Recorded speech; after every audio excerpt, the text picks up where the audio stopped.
Welcome back. It's Smoking and Toasting. We are live in the studio today on doing show number 139. We are brought to you by B&B Butchers and Restaurant at 1814 Washington Ave in Houston and in the shops at Clear Fork in Fort Worth. This is Craft Beer Week, and then Saturday is World Whiskey Day. So just in time for World Whiskey Day, Microsoft has helped to distill the first ever whiskey that was developed by artificial intelligence. I'm not entirely sure what to say about that. The tech giant, which is usually associated with more sober products. I read that from the article. I didn't make that. Nice. I joked myself. They teamed up with a Swedish whiskey distillery to find the perfect recipe. Macmyra Whiskey from Sweden. Details to find of the process. perfect recipe. So Yeah. this recipe has been distilled by a computer. Yeah. Details of the process have not been released, but according to Popular Mechanics, which is where I get all my whiskey news, That's right.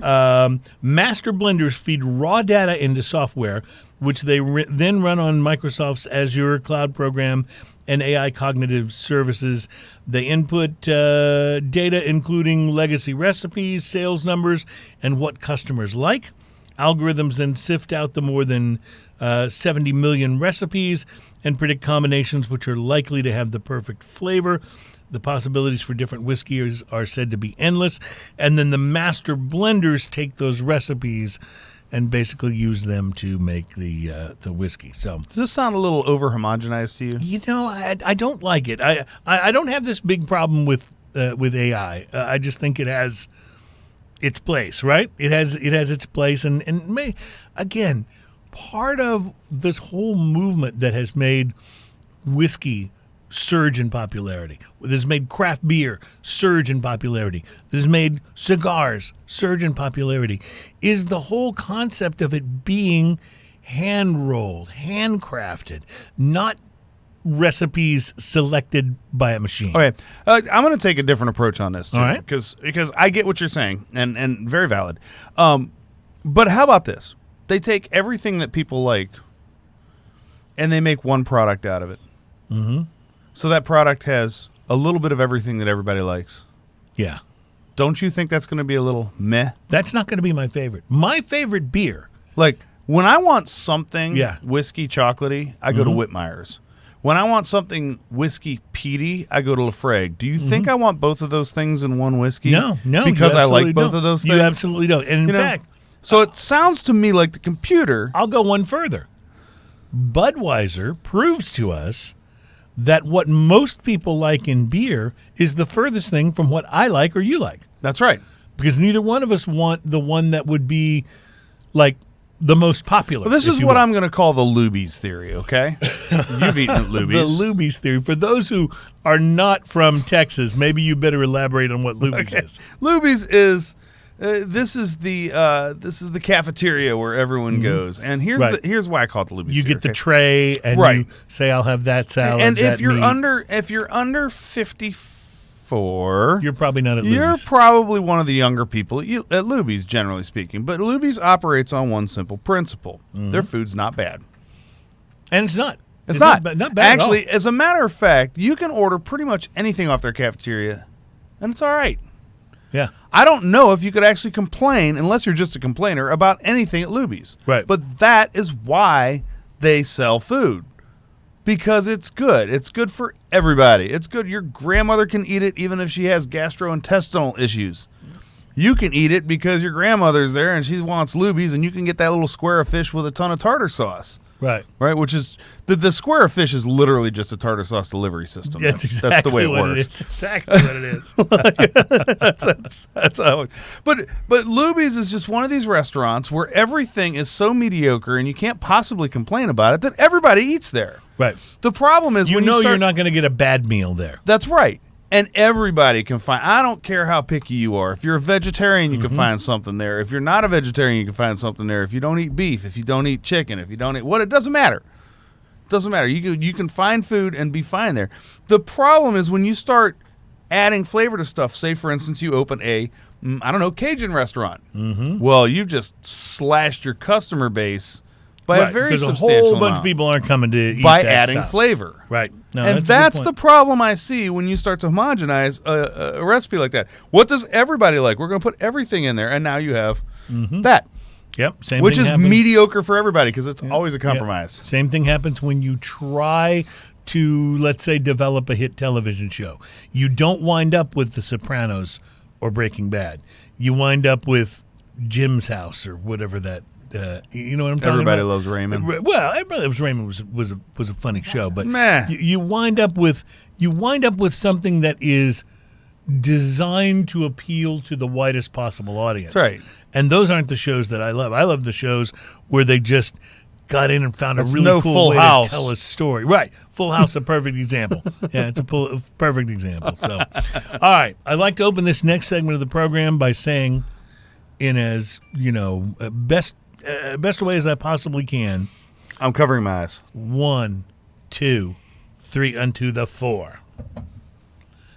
Introducing to you the Everybody's Brewing IPA called the Cryo.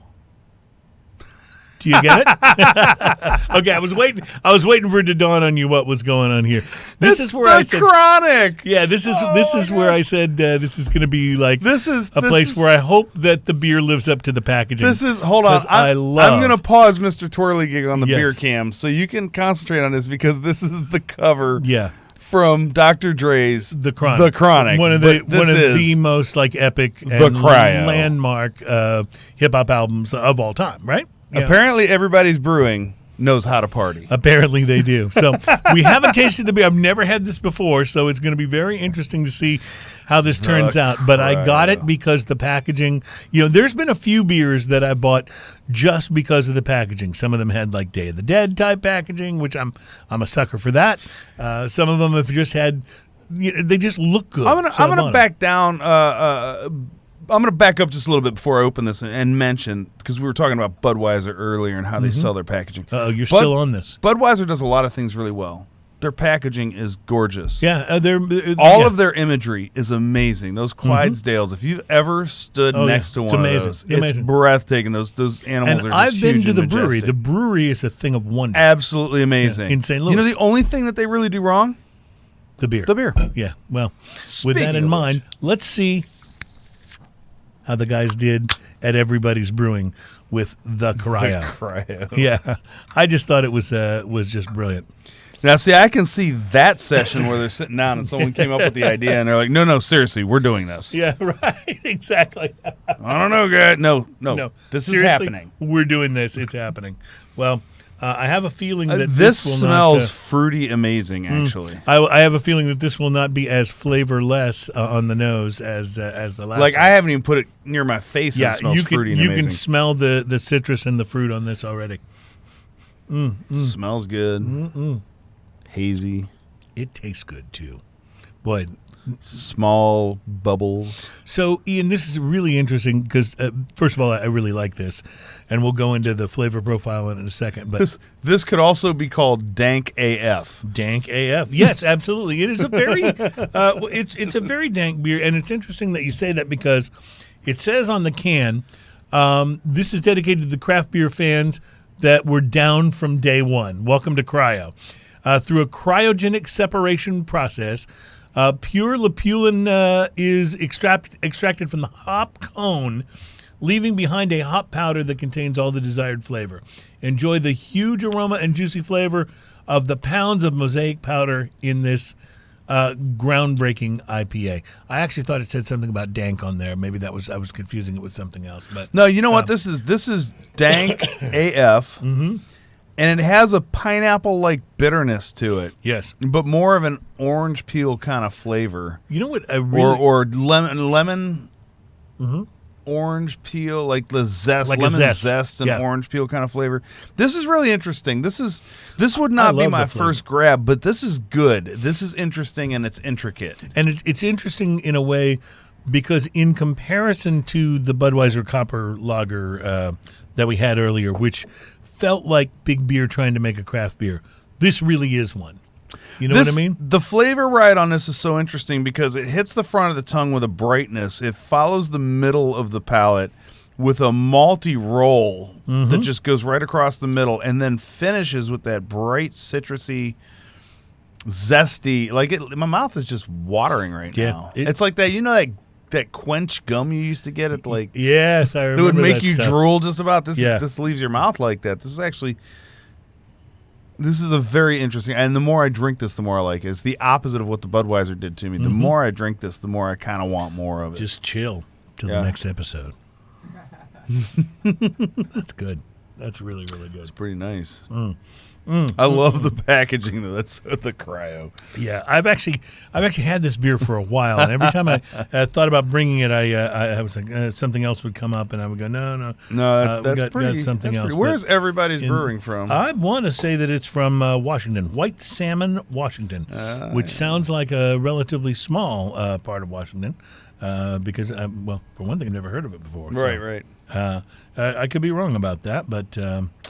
This is one, I don't know that I drink a lot of that. I like the flavors. I like the flavor ride, but this is one that I'd like to have in my refrigerator as you like IPAs. Let me show you something cool and interesting. Because this is a cool and interesting IPA. Yes, it is. It's definitely different and definitely something that you would you'd enjoy showing off a little bit. Yeah. Sorry, And if you're into IPA dankness, this is an IPA for you. And that's a very IPA nerd kind of thing, like that dankness. The dankness, yes, is very much. All right, so let me share with you real quick the whiskey festival winners for the Texas Whiskey Festival.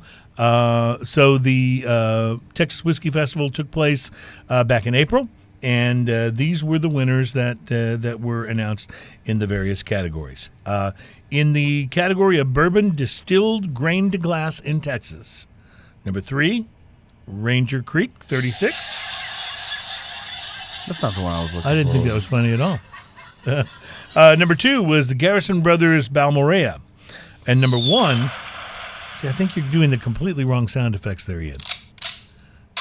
Pretty sure, yeah. Number 1 was Iron Root Republic Harbinger. So Ranger Creek, Garrison Brothers, and number 1 Iron Root. That's for bourbon. These are just all wrong for what we're doing. Everything about them is wrong. Bourbon bottled in Texas. Number 3 Treaty Oak Red-Handed Bourbon. I don't think I've had that. Have you? No, we've had Treaty Oak, I believe, at one of the whiskey events, but I don't think I've had that one. Number 2, Ben Milam Single Barrel Bourbon. Don't know anything about that. Bourbon bottled in Texas. And number 1, Oak and Eden Bourbon and Spire. This is bourbon bottled in Texas. So what this means is some of the bourbons could have been sourced from other locations. It's not grain to glass, but it's bottled specifically in Texas. Grain to glass, meaning basically you're from the same area or region from where the grain is grown. Exactly. Malt whiskey, number 3, Real Spirits Distilling Signature Whiskey. We talked about Real Spirits. Number 2, the Balcones Texas 1 Single Malt. We've had on this show, and it's wonderful. I have some at home. Yeah. And number 1, Spirit of Texas Pfluger Single Malt. I don't know if that's Pfluger. We've had Spirit of Texas, but I don't think I've had the Pfluger. Yeah, I don't think so. Whiskey distilled grain to glass in Texas. Now, remember, we went over bourbon before. Right. So this is the whiskey distilled grain to glass. Number 3, Real Spirits Distilling Double Barrel. Man, they hit it twice. Number 2, Andalusia Whiskey Company Striker. Never heard of them. And number 1, Balcones True Blue 100, which is wonderful. I've killed a bottle of that. Which is wonderful. Whiskey bottled in Texas. And we did this for bourbon. Now whiskey bottled in Texas. Number 3, Austonian Spirits, Austonian Whiskey. Number 2, Dripping Springs Distilling, Republic Whiskey. So Dripping Springs, I'm familiar with their vodka, not with their Republic vodka whiskey. is actually quite tasty. I like their vodka. As a neutral spirit, that's a delicious one. I like their vodka. It's a go-to for me. And number 1, Oak and Eden Cabernet Steeped. So that's whiskey bottled in Texas, which may be sourced other places, of course. The People's Choice Award. Number 3, Iron Wolf Ranch and Distillery. Number 2, Iron Root Republic Distilling. And number 1, Garrison Brothers. Garrison Brothers, so good. And in the rye whiskey category, which I skipped over, Balcones Texas Rye took number 1. I drank a glass of that last night. Grain to glass. Ben Milam Rye Whiskey, number 2, bottled in Texas. And at number 3, Yellow Rose Distilling's Rye Whiskey, also bottled in Texas. So the most surprising thing to me about the whole list of winners wasn't that Yellow Rose came in third, because they make some really quality products. It was that they actually showed up to the event. That was kind of a surprise to me, because I somehow knew that was coming. They occasionally say they're going to be there and then just don't show. So I've been told. I just snorted. That was funny. Yeah. Well, I snorted earlier when I took some of that beer into my nostril, so we're both even on that one. Okay, we're going to take a quick break and come back. We have some amazing beer that Ian's brought in to taste, or at least I think it's going to be amazing, and what we hope is some amazing tequila. Well, I'll give you a hint. I've already tried this tequila. It's not a full bottle. Cheater. Yeah. So that's coming up, and I will also we'll also be sharing with you a really interesting list of the best tequilas you can buy according to the Rob Report. So that's coming up next. It is Smoking and Toasting, and we'll be right back. So yeah, not surprised that they placed third. I was surprised that they showed up, that they made it to the event, because I knew as soon as you said that, I knew exactly what was about to happen. Surely somebody was having a baby. That's all I can